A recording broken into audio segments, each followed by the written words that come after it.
Isso. Hoje é a aula 11, é o último módulo. Faltam 10 aulas, né? Estamos na metade. E o título eu coloquei cuidados que você vai ter que ter com o seu ministério. São recomendações, são orientações, tá bom? Bem, eu vou deixar duas premissas, que são 2 versículos, diz assim: no teu ministério,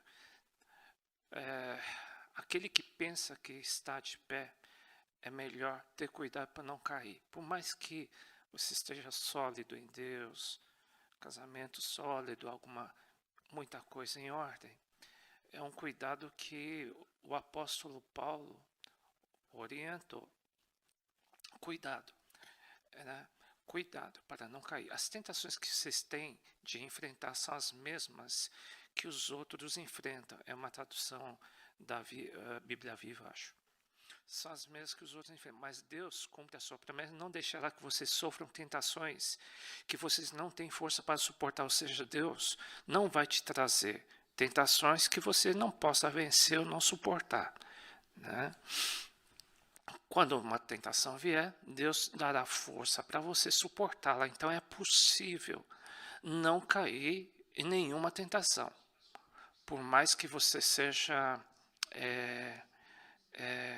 tentado, tá bom? Essa é uma premissa primeira aí para você tomar cuidado para o resto da tua vida no teu ministério. Quando você estiver sentindo bem, toma cuidado, tá bom? Premissa 2. É importante a você que vai ser obreiro, tá bom? Obreiro, entenda, obreiro, diácono, pastor, tá? Nós somos chamados para ser servos e não gerentes nem chefes de igreja, tá? Então, nós somos chamados para servir.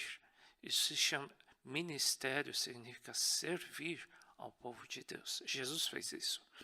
E também somos chamados para glorificar a Deus e não a nossa glória, a vanglória, né? Para que as pessoas venham e o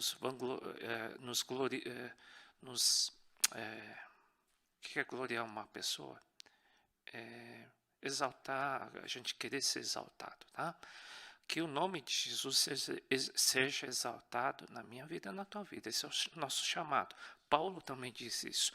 Assim, quer vocês comam, quer vocês bebam, quer façam qualquer coisa que fizer da igreja ou na tua vida, façam tudo para a glória de Deus. Então são 2 premissas importantes para que isso seja impregnado na tua vida, no teu ministério. Muitos erram porque eles não atentam para isso, tá? Bem, eu vou dar alguns assuntos importantes para o teu ministério. Alguns me perguntam o que é a diferença da unção e autoridade. É possível ter unção e não ter autoridade? É possível. É possível ter autoridade e não ter unção? É possível. Ou seja, é possível ter título e não ter unção? É possível. É possível ter unção e não ter título? Também é possível. Tá? Então vamos ver o que significa unção no Antigo Testamento. Está relacionada a uma autoridade delegada. Por exemplo, Saul tinha uma autoridade, por mais que ele não estivesse carregando a presença de Deus, ele estava carregando espíritos malignos, mas ele tinha uma autoridade. Davi falou, ungido de Deus, ou seja, ele tem autoridade e eu tenho que respeitar, tá bom? Jezabel também era uma autoridade, tá? Por isso que eu citei ela. Jezabel era uma encapetada, né? Era do diabo. Só que ela carregava uma autoridade, né? Eu acho que por isso que Elias temeu, não porque tinha medo de mulher, não. É que ele temeu porque ela era uma rainha da sua nação. Era uma autoridade. Um outro significado de unção é unção espiritual, tá? Então, unção às vezes tem uma conotação de autoridade e às vezes tem uma conotação de presença de Deus. Então, às vezes é sinônimo, às vezes não. Por exemplo, a vara de Arão, que estava no Santo dos Santos. Lá, só quem chegasse lá via aquela vara chamada vara de Arão, que significa autoridade dada por Deus, unção, poder dada por Deus, que a gente só encontra quando a gente entra no Santo dos Santos, na presença de Deus. Então isso representava uma autoridade que Deus dava, uma autoridade espiritual, tá?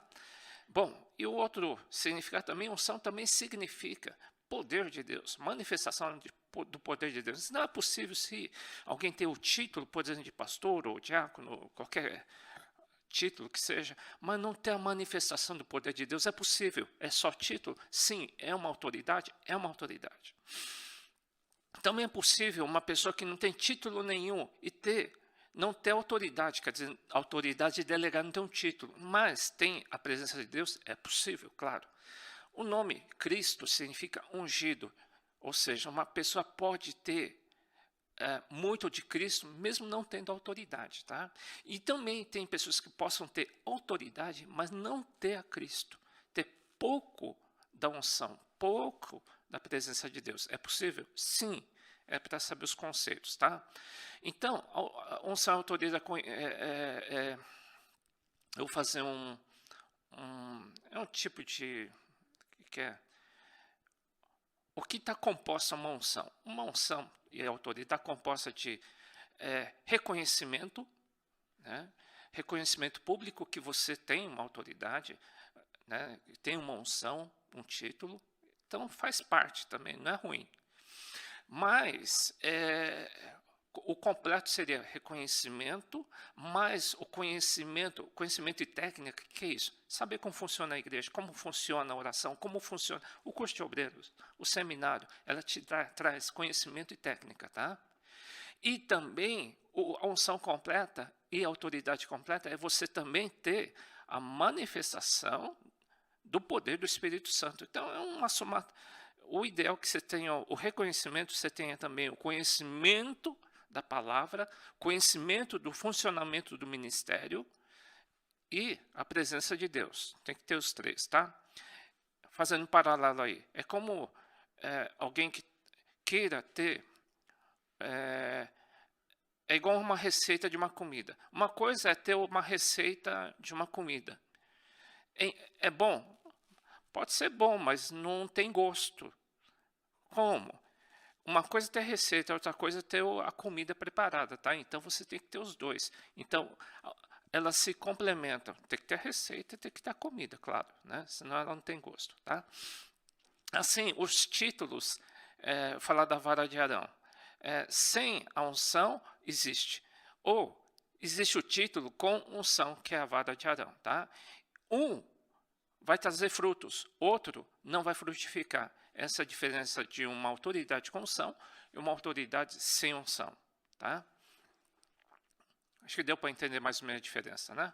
Vamos para um exemplo chamado Davi. Ele recebeu 3 unções. A primeira unção que ele recebeu uma autoridade dada por Deus.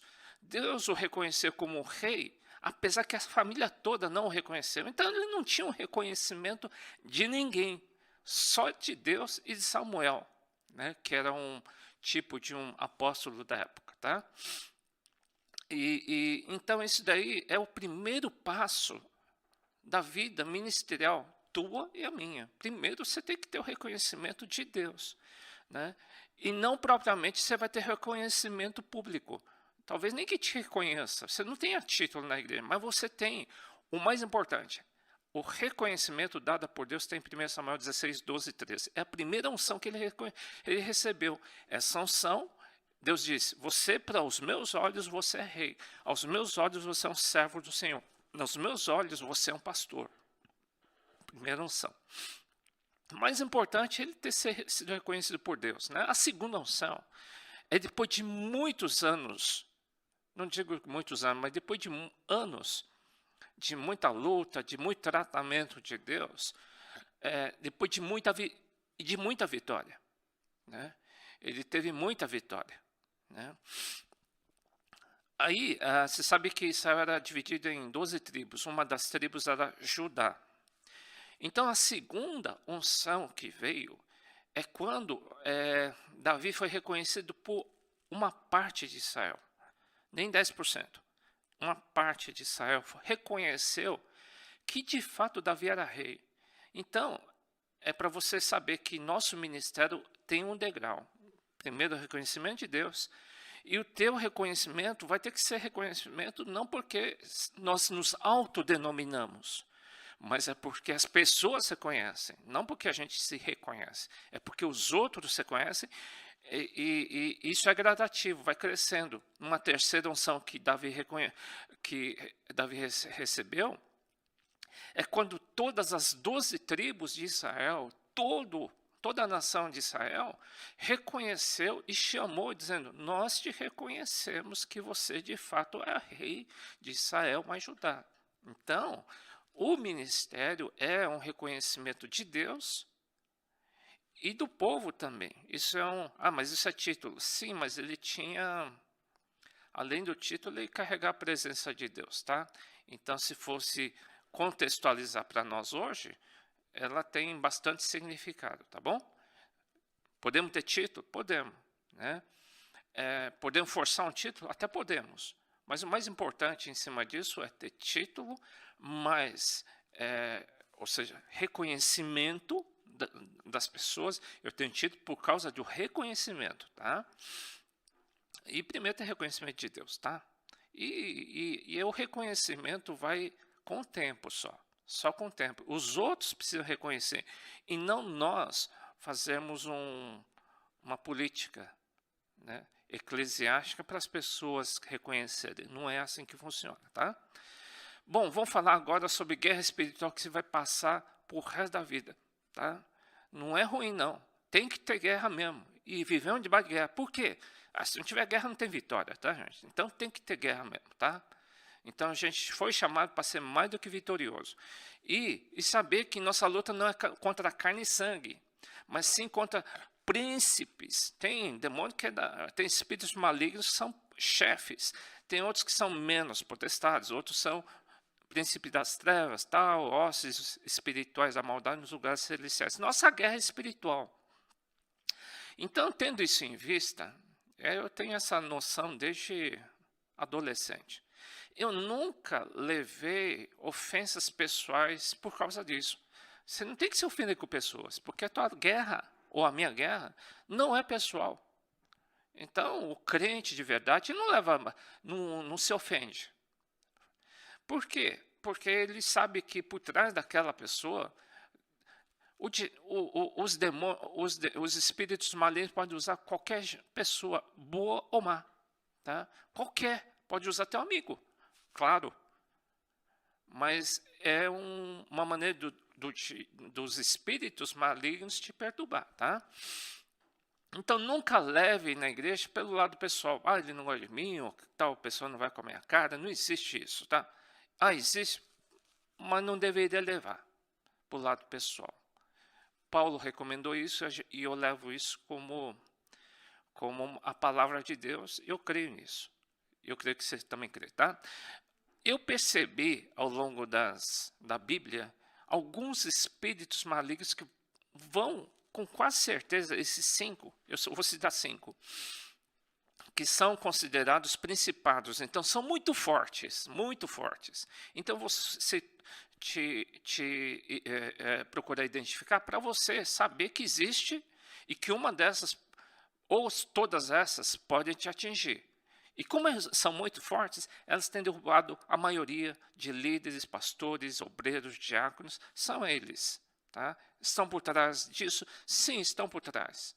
Né? Muitos estão machucados, dizem que estão machucados, mas quem machucou foi o diabo. Tá? E às vezes Deus permite também isso.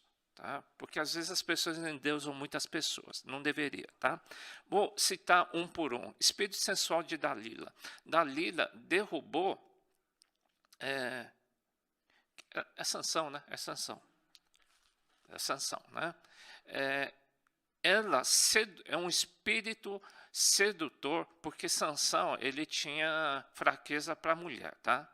Então, ele, nessa área sexual, então, a Dalila é um espírito maligno muito forte, que vai tentar te seduzir a cada esquina, a cada canto, na cama, no escritório, aonde for, tá?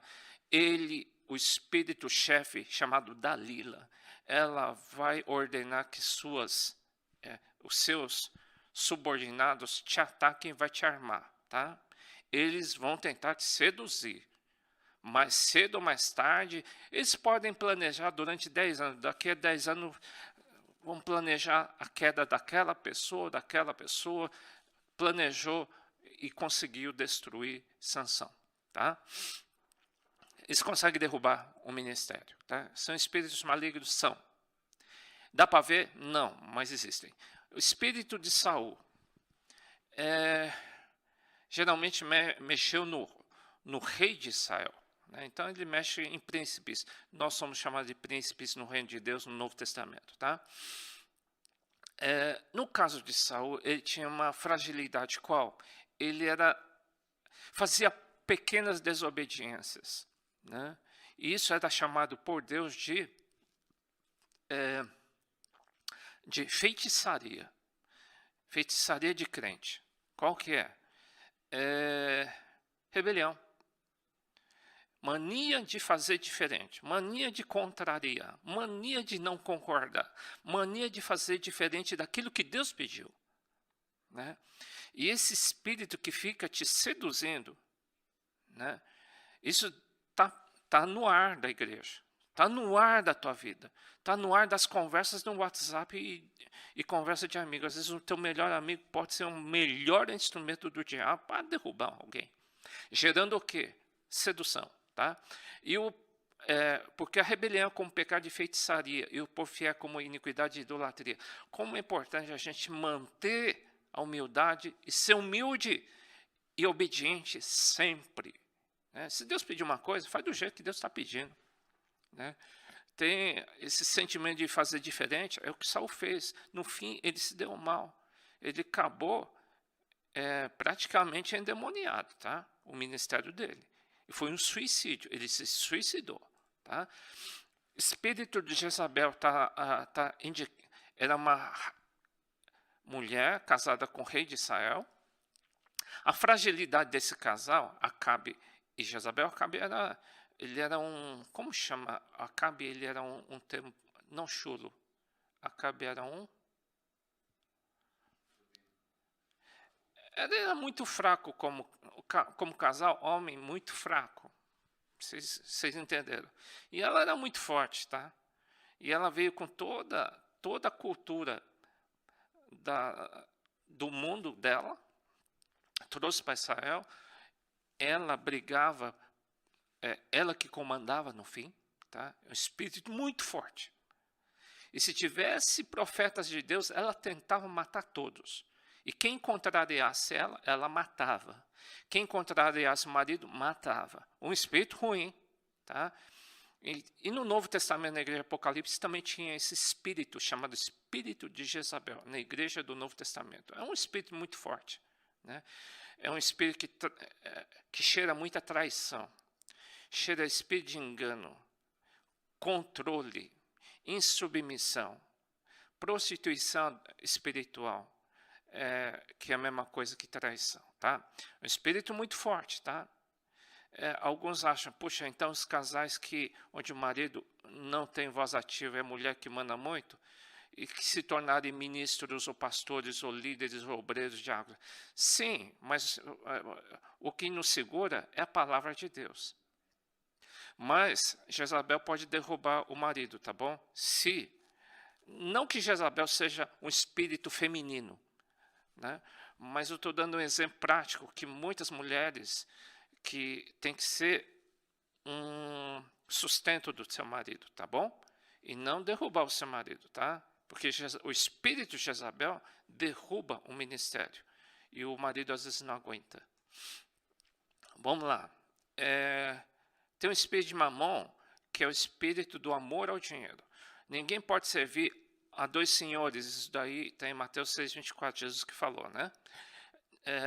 Ou há de odiar um, ou amar o outro, ou se dedicar a um, ou desprezará o outro. Não pode ser que dá para servir no ministério. Está mexendo na motivação, tá, gente? Está mexendo na motivação. Está falando também dos fariseus.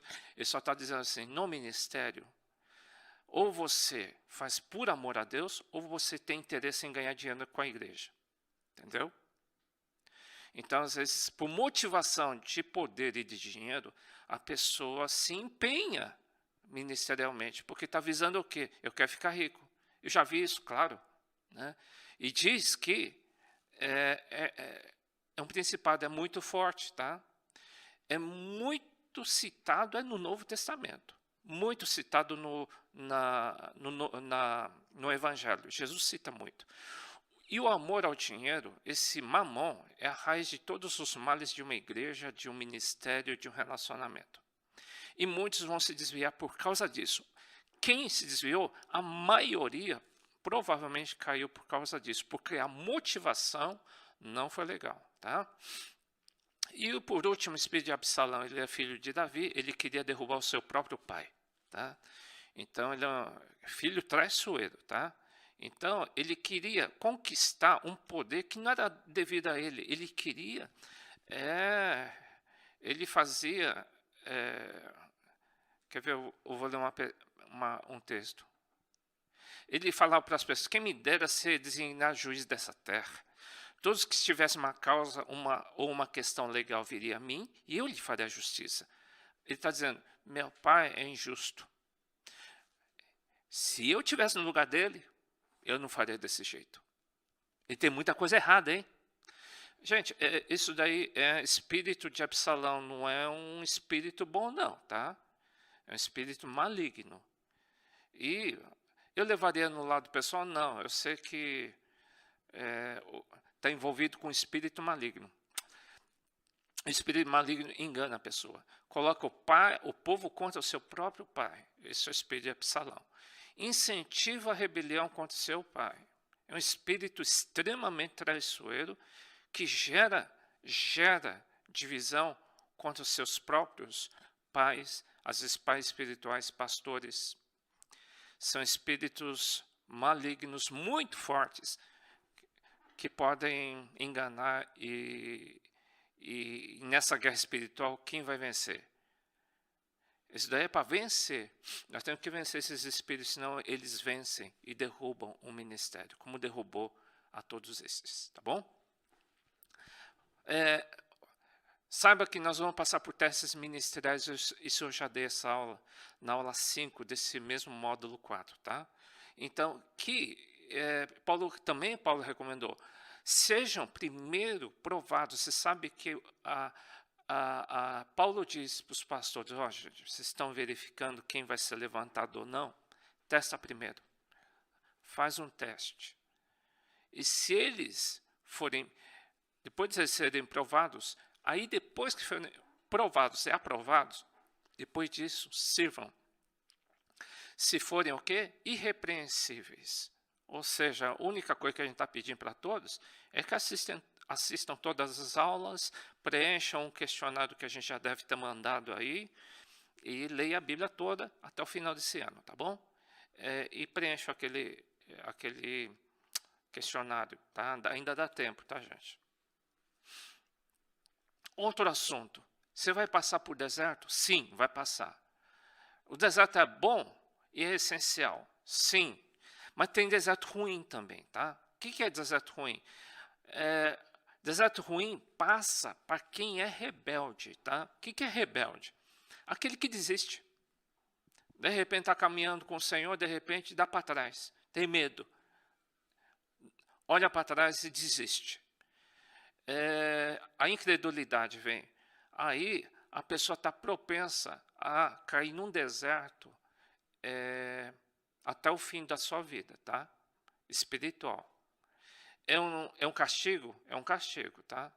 Por outro lado, tem um deserto bom, que são os 40 dias de Jesus no deserto, 17 anos de apóstolo Paulo no deserto, os 40 anos do deserto de Moisés, não esses 40 anos do povo de Israel, não.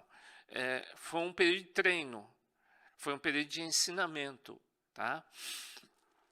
Então, tem um deserto bom, que eles conheceram a Deus, eles conheceram.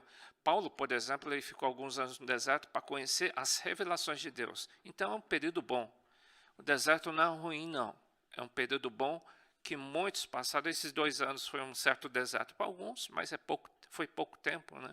Mas para muitos foi bênção, foi um deserto bom que se aprendeu muita coisa, tá? Outra, falando de guerra ainda. Eu falei de guerra sobre espíritos malignos, né? Que são fortes mesmo e que enganam, né?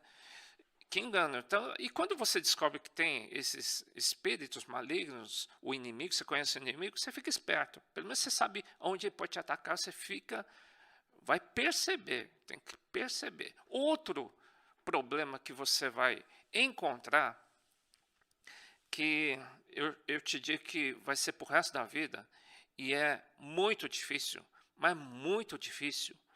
mas e é fortíssimo, é o nosso eu, tá? É o nosso ego. Tem a guerra espiritual contra espíritos malignos, tal, que está nos ares, tal. E a brecha que esses espíritos malignos encontram, eles ficam aliados com quem? Com o nosso eu, nosso ego, eu é nosso ego, nosso orgulho, nossa vaidade, né? Nosso egoísmo, vaidade e orgulho, né?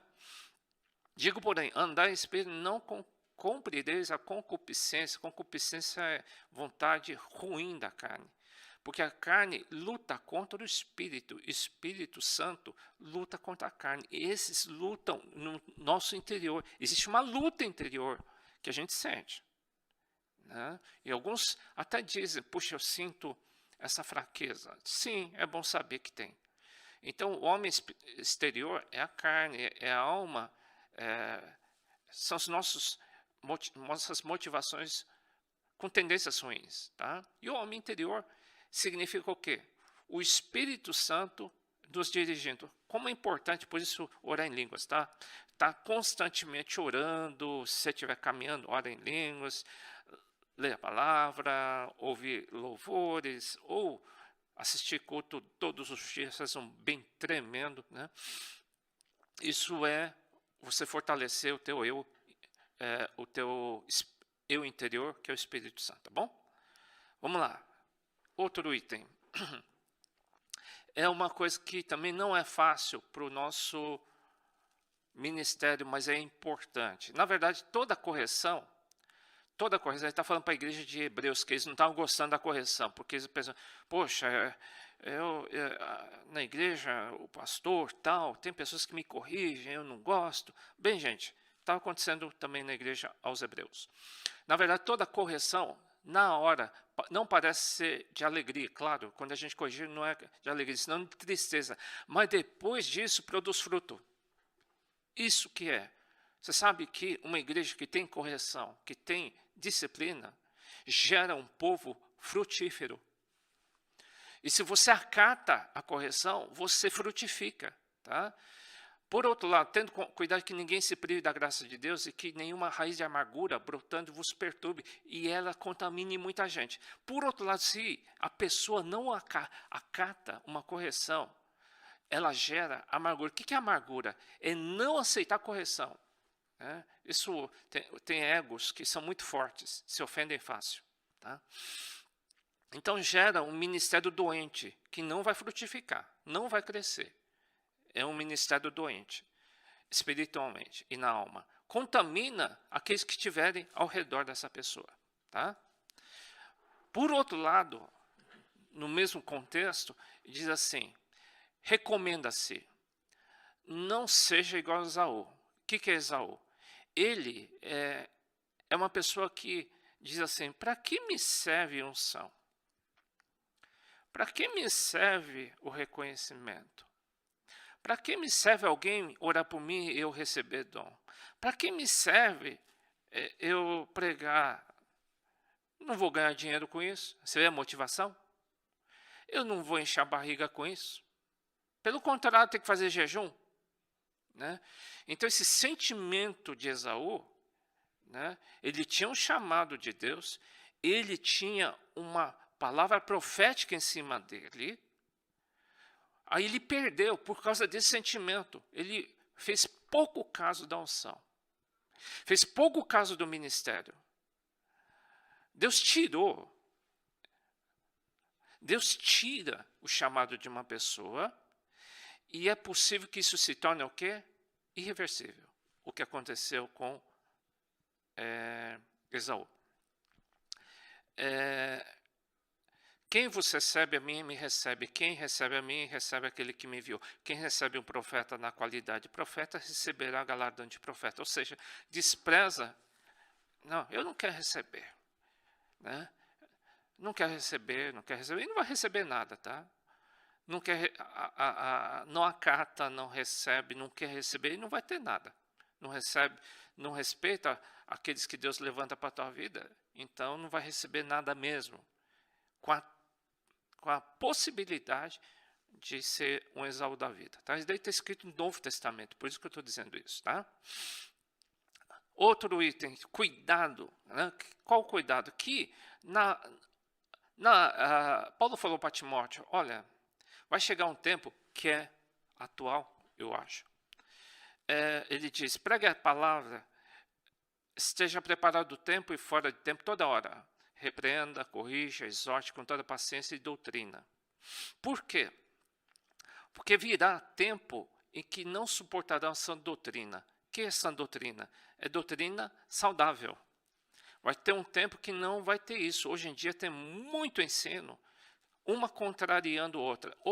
Alguns ensinos que estão na Bíblia parcialmente, mas facilitam demais a vida das pessoas, liberando muito a coisas que Deus não está liberando, dizendo tudo bem. Né? Existem muitas distorções também na Bíblia que são feitas por gente bem intencionada, mas tem alguns erros na doutrina. Tá?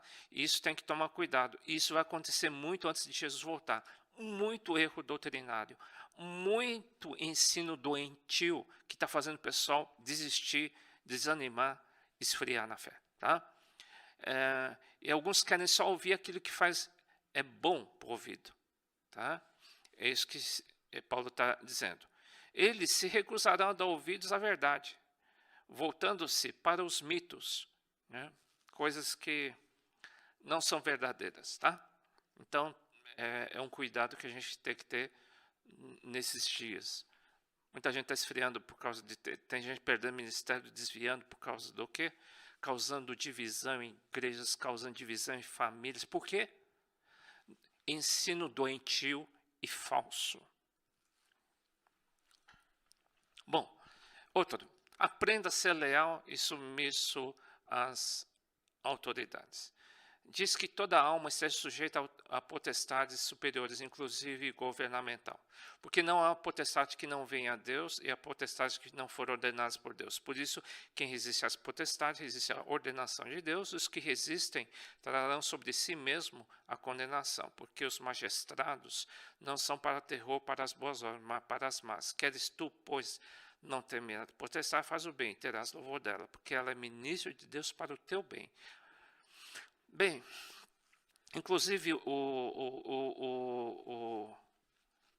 a autoridade governamental, sim, nós já passamos, eu já estou há mais do que 5, quase 6 décadas, e que eu lembro, o primeiro presidente que eu lembro é do Médici, né? Ele era um general, tá? Então, desde lá, eu vi vários presidentes, eu aprendi desde cristão a respeitar e não falar mal de nenhuma autoridade. Então, como igreja, a gente sempre orou por todas as autoridades, mesmo aqueles sabendo que eles estavam roubando. E era dolorido para a gente ver que estavam roubando, mentindo, eles eram anticristãos, e mesmo assim eu aprendi a orar e ver a possibilidade da pessoa se converter ou fazer uma coisa dessa. Né? Então, a gente recomenda, respeitem. Sejam muito políticos, não, sejam crentes. Tá? Então, se eu orei, e a maioria dos presidentes que eu orei eram anticristãos. Né? Então, eu recomendo que a gente fique nesse versículo, aprenda a ser respeitoso em relação a qualquer autoridade. Às vezes a gente sabe que a autoridade tem má intenção, às vezes a gente enxerga, mesmo assim a gente ora para que Deus traga temor. Né? Ministérios ou dons. Será que eu posso perder dons espirituais? Será que eu posso perder ministérios? Está em Romanos 11, 29. Pois os dons e o chamado de Deus são irrevogáveis. Está em Romanos 11, 29. Então quer dizer que a gente não perde os dons? E o chamado de Deus, ministério, será que a gente não perde? Bom, eu coloquei um comentário aí, que na verdade nesse versículo não está dizendo sobre dons espirituais e nem dons ministeriais. Está falando sobre Israel. E eu lendo os comentários, eu acho que eles têm razão. Muitas igrejas, e eu também ensinei isso, que os dons e ministérios nunca se perdem, mas nunca, a realidade não é essa. E esse versículo, e esse comentário bíblico diz que não se refere a dons espirituais nem ministeriais. E eu concordo, tá? Eu acho que creio sim que assim como Esaú perdeu o seu ministério ou unção ministerial, a pessoa pode perder sim. Pode perder sim. Tá? Outra recomendação para o obreiro, para o líder, para aqueles que vão servir a Deus, Jesus ensinou. Meus irmãos, como crentes em nosso glorioso Senhor Jesus Cristo, Tiago, irmão de Jesus, que escreveu, não façam diferença entre as pessoas, tratando-as com favoritismo. Suponham que na reunião de vocês entre um homem com anel de ouro e roupas finas, e também entre um homem pobre com roupa velha e suja. Se vocês derem atenção especial ao homem que está vestido com roupas finas e disserem, aqui está um lugar apropriado para o Senhor, mas disserem ao pobre, você fique de pé ali, ou sente-se no chão junto ao estrado onde ponho os meus pés, não estarão fazendo discriminação, fazendo julgamentos com critérios errados? Sim, esse é um problema do ser humano, tá? Tratam bem quem tem dinheiro, tratam mal quem não tem dinheiro. Jogo de interesse. Ministerialmente não deve ser assim. Nunca deveria. Né? Jogo de interesse. Tratamento diferenciado dependendo do carro que a pessoa usa, do dinheiro que a pessoa usa, da camisa ou da calça que a pessoa usa. Não deveria ser assim na igreja do Senhor. O obreiro do Senhor, a gente tem que perceber, se a gente tem isso, a gente tem que ser sondado por Deus, precisa ser autocorrigido. Se autocorrijam porque estamos online, tá? Porque isso é um pecado, tá? E Deus não é assim. E Deus não se agrada dessa postura. É uma coisa carnal, humana, jogo de interesse, tá? Inclusive, eu falei com o tesoureiro desde o começo da igreja, dizendo, não me fala quem dá dízimo ou não, oferta não, quem dá muito ou não, porque eu conheço a natureza humana. Eu vou querer tratar melhor quem dá muito, quem dá pouco. Quem dá pouco eu não vou tratar melhor. Eu sei como o ser humano é. Então, mesmo eu não quero saber quem dá ou quem deixa de dar, o problema de cada um, para que eu não venha tratar diferentemente as pessoas, tá? Então a gente não faz, o tesoureiro é orientado a não me informar se a pessoa está dando ou não está dando, às vezes escapa uma coisa, mas a gente evita esse tipo de informação. A gente só sabe o que entra e o que sai, só isso. Sejam obreiros dignos no seu ministério. O que é isso? Digno de entrar no céu, tá? Digno do reino de Deus, digno de ser chamado obreiro, pastor, diácono, digno de ser chamado um servo do Senhor. O que é isso? É aquele que ama o pai ou a mãe mais do que a mim, tá? Não é digno de mim. E quem ama o filho ou filha mais do que a mim, não é digno de mim. E quem não toma a sua cruz e não segue após mim, não é digno de mim. Quem achar sua vida, perderá. E quem perder sua vida por amor de mim, achará. Quem vos recebe, a mim recebe. Quem me recebe a mim, recebe aquele que me enviou. Olha, botar relacionamentos familiares acima de Jesus Você perde a dignidade como servo do Senhor, tá? Mas aquele versículo não tem... A Bíblia, nós não interpretamos o versículo, interpretamos a Bíblia. Tá? O que tem em jogo, se a tua família for mais importante que Jesus, você não vai ser digno. Né? Não sei se esse digno pode estar referindo também à vida eterna, tá, gente? Então toma cuidado. Né? Mas que é ruim, já está dizendo que é ruim, tá? Não está te dizendo que você é uma benção. Não, você não é uma benção coisa nenhuma. Tá? Tinha que se arrepender disso. E outra, tem que ser digno, tem que ter Jesus acima de relacionamentos familiares. E segundo, morte do eu. Você tem que continuar sendo tratado no teu ego, sempre. Bota teu eu sempre na cruz. Né? O orgulho não pode começar a gritar e se achar. Tá? Só porque está se achando, está achando que pode falar o que vem na tela. Não. Continua mantendo o teu eu lá na cruz, porque o nosso eu não serve para nada. Cheira mal. Tá? Vamos continuar a dignidade, vamos continuar sendo tratados no orgulho, vamos continuar colocando Jesus acima até dos nossos familiares. Vamos lá. Nem estou dizendo muitas, não, aqui está dizendo, não bota a família acima de Jesus. Esse é o problema. Colocar todos acima de Jesus. Jesus parece que é o que sobrar para Jesus. Imagina, gente. Vamos lá. Qual que é o prêmio da lealdade? Eu já li esse versículo. Quem recebe um profeta na qualidade do profeta receberá o galardão de profeta. Olha, a importância de eu me manter fiel ou leal aos que Deus colocou na minha vida como autoridade. Né? E não porque eu tenho que aguentar, não. Eu tenho que fazer de coração. E não porque você está esperando um prêmio. Não. Mas eu percebi que pessoas que são leais aos profetas, leais à sua autoridade, recebe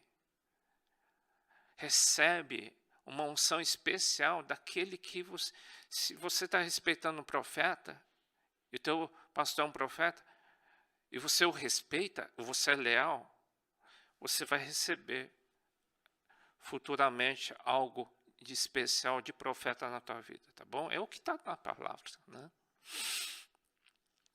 Se você der um copo de água a um desses pequenos em nome de discípulo, em verdade vos digo, se você tratar bem, Jesus diz, se vocês tratarem bem os meus servos, você vai ser recompensado de qualquer jeito. Tá? A gente não faz isso para receber um prêmio. Não, só está dizendo que isso vai acontecer. Lembra de Eliseu? Eliseu recebeu sim, a lealdade dele fez com que ele recebesse uma unção dobrada. Tá? Vamos lá. E o prêmio da infidelidade? Bom, o prêmio da infidelidade é que ele perdeu o ministério. Tá? Eu estou repetindo. Quem não exerce seu chamado, por mais simples que seja, será severamente julgado. Tá? Corre riscos severos da eternidade. Tá? Sair debaixo da graça, ou da cobertura, ou da direção do Espírito Santo, que são sinônimos, perde, de fato, a graça, a capacidade, perde a unção do Espírito Santo. E em alguns casos, como o de Esaú, pode se tornar irreversível. Já vi pessoas maduras dizendo assim, para que me serve? Porque a pessoa gostava de ganhar dinheiro, sabe? Para que me serve isso? Do tipo, eu entendi, está me dando retorno.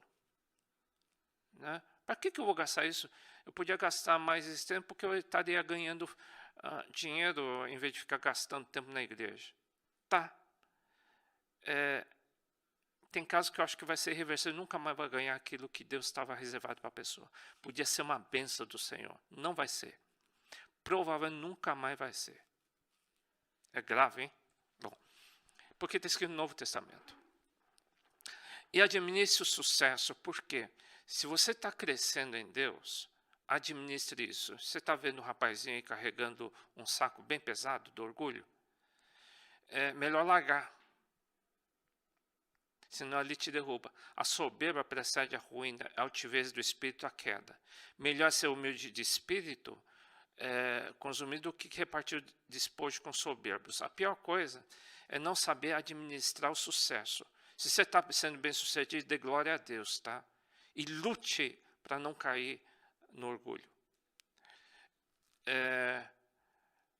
Por atitudes pequenas de sucesso que muitos têm, eu vejo que na semana seguinte, às vezes a pessoa está tendo reações soberbas. Ou uma frase, uma entonação de voz mostra soberba, viu, gente? Então, e não pensa que fica desapercebido. O Espírito Santo mostra detalhes do tipo, está com o espírito soberba, porque isso aí pode ser pernicioso, é como uma pessoa estivesse carregando um peso muito pesado, desnecessariamente, tá? Semelhante vocês jovens serem submissos aos anciãos, aos mais velhos. E serem todos sujeitos uns aos outros. Submissão mútua, respeito mútuo, tá?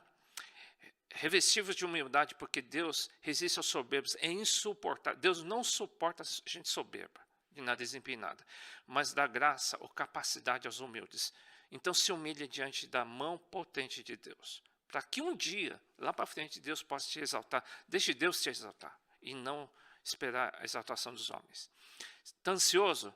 Lança sobre ele a tua ansiedade. Você sabe porque o diabo está ao redor te incentivando, te elogiando, tá? Ele vai ficar ao redor te levantando, dizendo, poxa, não estão te reconhecendo, não estão te reconhecendo. É o papel do diabo. Como tratar em período de rebelião?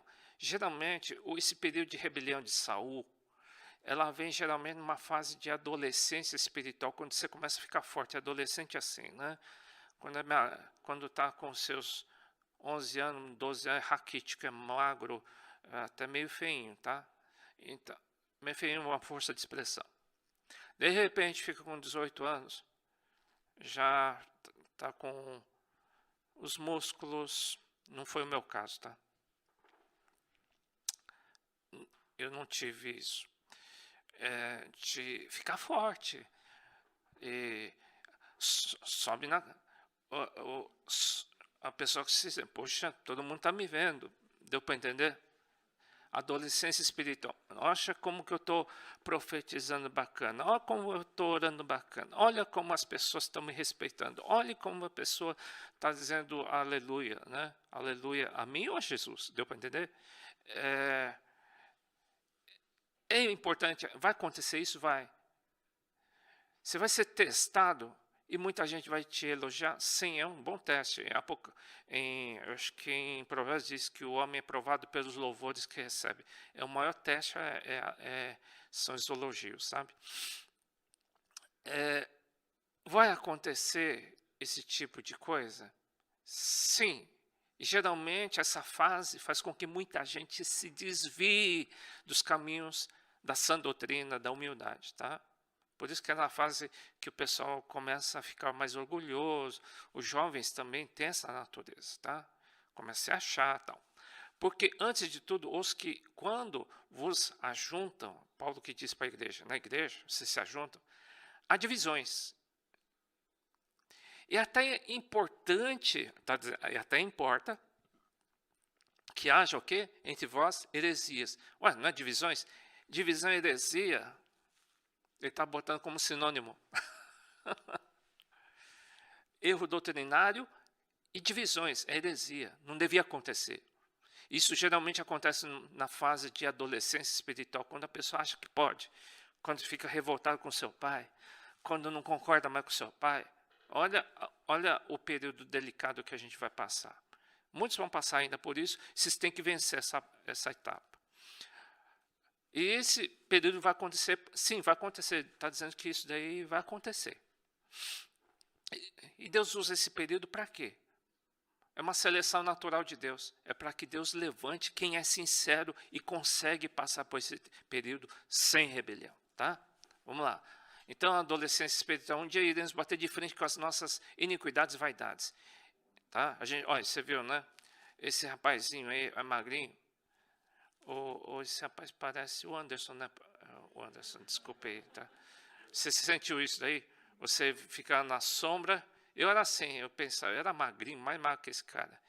E a sombra mostrava um cara musculoso que não tinha nada a ver. Tem gente que se acha e, na verdade, não tem músculo nenhum. E a gente fica achando, nossa, como eu sou forte. E não é. Então a gente tem que ter essa vitória e não se enganar, tá, gente? É a adolescência ministerial, é quando a maioria erra. Importância do discernimento do ministro. Aprender a discernir. O que é discernir? A separar quando alguma atitude, alguma pessoa, alguma palavra, algum espírito está se movendo nos ares, é de Deus, do homem ou do demônio. Tá? Esse é quem tem o discernimento. Só que o obreiro, o diácono, o pastor, tem que ter isso. Ou precisa aprender a ter isso. Né? Todos têm? Não. Muitos têm um discernimento natural. O que é discernimento natural? É a esperteza de perceber coisas. Não é isso que eu estou dizendo. Discernimento do Espírito Santo é outra coisa. É um sentimento espiritual. Tá? Pode ser que a pessoa não seja muito esperto para perceber as pessoas. Mas às vezes a pessoa tem um discernimento espiritual para saber aquilo que está agradando a Deus, ou aquilo é do diabo, ou aquilo é pecaminoso ou vaidade puramente. Tá? É chamado de discernimento espiritual. Bom, como que isso acontece? Por que tem que ter isso? Para a igreja não cair. Às vezes a pessoa está dando glória a Deus para uma coisa que Deus está detestando. Né? Quem tem discernimento espiritual vai dizer, mas Deus não está se agradando com isso. Né? E muita gente está dizendo, amém, eu gosto disso. E Deus está dizendo, esse negócio está errado. Né? Bom, vamos lá.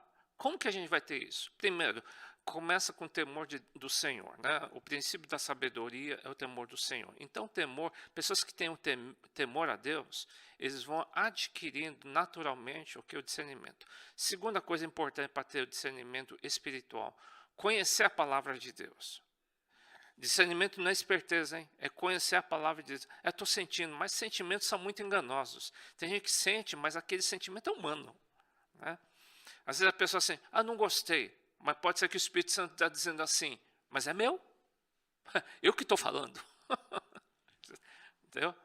Então, tem que ter temor de Deus, tem que ter conhecimento da palavra de Deus, tem que ter Bíblia, hein, gente? Tem que conhecer a palavra de Deus para saber se aquilo é de Deus ou não.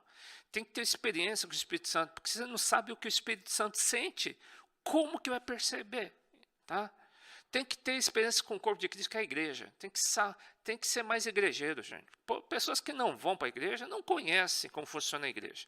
Fica na teoria, só na teoria. E fica crítico só. Sendo que quando a gente convive com o corpo de Cristo, quando a gente convive com o rebanho, a gente tem cheiro de o quê? De ovelha. Né? De tanto que a gente convive com o rebanho. Tá? Tem que ter isso. Hein? E o quinto, para fechar, você tem que buscar o dom do discernimento do Espírito Santo, porque isso vem de Deus, tá? Especialmente quem for liderar muita gente. Então, a maioria de vocês vão ser levantados por Deus, espero, e é essencial que você tenha esse dom, tá bom? Vamos lá. Sacrifício de Abel e Caim, o que é isso? Deus se agradou da oferta de Abel e não se agradou da oferta de Caim. Moral da história. O semblante de Caim, quando Deus falou, não gostei da tua oferta, não aceito a tua oferta, Caim, o semblante caiu, ele ficou com um olhar ruim, ele ficou com raiva de Abel, até matou. Olha o que acontece, a raiva. Isso acontece hoje em dia, hein? Por quê? Alguns, pois, irmãos, pela compaixão de Deus, que apresentei os vossos corpos em sacrifício vivo, santo e agradável a Deus, que é o vosso culto racional. Sabe o que é oferecer culto a Deus? É como que você está servindo a Deus, com teu corpo, alma e espírito. Como tem sido o teu culto a Deus? Teu culto a Deus é quando você vai para a igreja. É quando você lê a Bíblia, quando você faz culto de ovelha, quando você está crescendo, quando você está ofertando, quando você está cantando. Isso é culto. Então, pelo amor de Deus, apresentei os nossos corpos, teu corpo mesmo. E não fiquem igual ao mundo. Será que a gente está dando oferta de Caim? Não, mas estou sentindo que Deus, não estou bem com Deus. Não está bem com Deus porque está ofertando coisa ruim, então. A gente tem que ofertar o melhor para Deus, melhor culto, melhor tempo que eu tenho. Não deixe Deus para depois. Tem horário de culto? Cultua Deus. Dê o melhor para Deus. Eu sinto que muitos dão a sobra. Eu vou dar o que está sobrando. Se tiver tempo, eu busco a Deus. Gente, é Caim, tá? Deus vai... Aí essa pessoa vai se sentir, eu me sinto rejeitado na igreja. Não, é que Deus não está te aceitando o culto que você está dando. As pessoas têm que dar o melhor. Você via Deus, sobredo, mas você Deus se dá tempo. Cara, não é isso. Deus não vai aceitar. Deus não vai te aceitar. Não é que você vai querer dar. Deus não vai aceitar. Esse é o problema. Né? E a gente vai sentir o quê? Espírito de rejeição, já viu isso? Tem em Gênesis. Espírito de rejeição é quando a gente está sentindo que Deus está nos rejeitando. Então o que eu faço? Capricha. Faz igual Abel. Dá o melhor. Dá o excelente para Deus. Não dá a sobra. Não faz as coisas na igreja, para o reino de Deus, de qualquer jeito. Tá? Não louva a Deus de qualquer jeito. Eu não posso pregar de qualquer jeito. Né? Eu não posso ensinar de qualquer jeito. Olha que eu estou há 5 décadas na igreja e eu tenho que aprender a dar sacrifício de Abel todo dia. Não é uma vez por ano eu capricho. Que é isso, meu cara? É só um dia que Deus te aceita. Não é assim, não. Vamos lá. Eu peguei isso daqui da Andréa, que ela fez um relatório. Ela pegou esse artigo, podia ser até antes, tá? O poder do contágio que um membro de um grupo ruim, desonesto, tem sobre os outros membros. Ele está fazendo um relatório aqui, que uma pessoa que está amargurada ou magoada, ele chama de desonesto, ele consegue, aumenta em 37% as práticas de má conduta. Quer dizer, se ele estiver no grupo, ele faz com que os outros fiquem mal. Começa a ter atitudes erradas também. Cada caso de conduta errada gera 0,59 casos de má conduta. Ou seja, se tiver 10 pessoas, 6 pessoas vão pegar teu jeito. Ruim. O contágio é 2 vezes maior que quando o desonesto convive em um grupo da mesma etnia. Se eu tiver entre japoneses, por exemplo, dobra. Entre membros do meu grupo é mais fácil aprender um comportamento ruim do que um comportamento bom. Tá? Uma pessoa desonesta do grupo aumenta as chances de pessoas que até então se comportavam de forma honesta. Eles conseguem mudar a atitude. Os pesquisadores afirmam que o contrário raramente acontece, ou seja, uma pessoa honesta não consegue transmitir num grupo, mas uma desonesta consegue. Olha o que pode acontecer. Hein?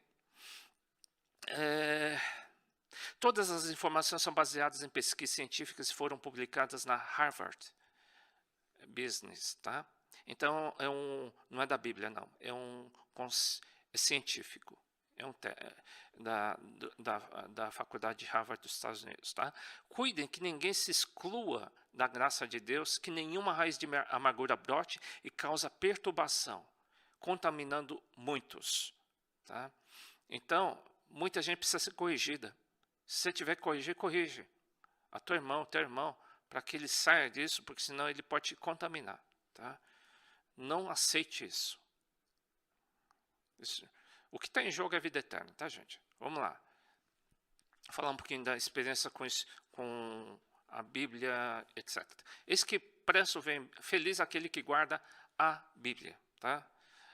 As palavras desse livro, eu vou entender como Bíblia, tá bom? Feliz será. Ele diz, em Gálatas, Paulo diz, faça saber, irmão, que o evangelho por mim anunciado não é segundo os homens, porque não recebi nem aprendi de homem algum, mas pela revelação de Jesus Cristo.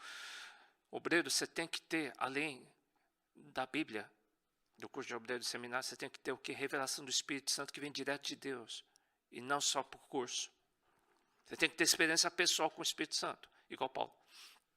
Paulo diz, eu recebi por revelação. Você tem que ter revelação. Tem que começar a ter revelação. E não porque fez um curso. Ajuda. Mas não é tudo.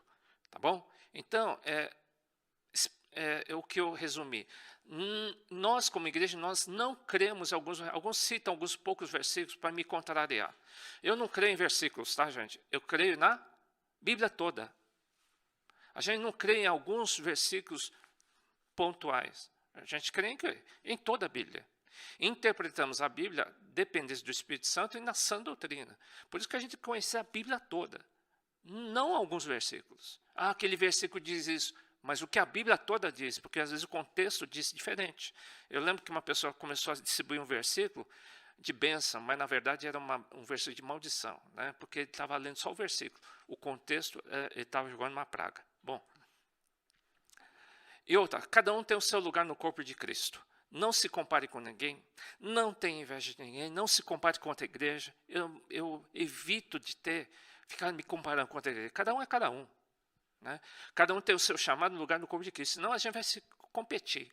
Cada árvore dá fruto, cada um é uma árvore do Senhor e cada um vai dar fruto no seu tempo. Tá? Ninguém é igual, cada um tem a sua velocidade. Tá? Deus abençoe, tchau.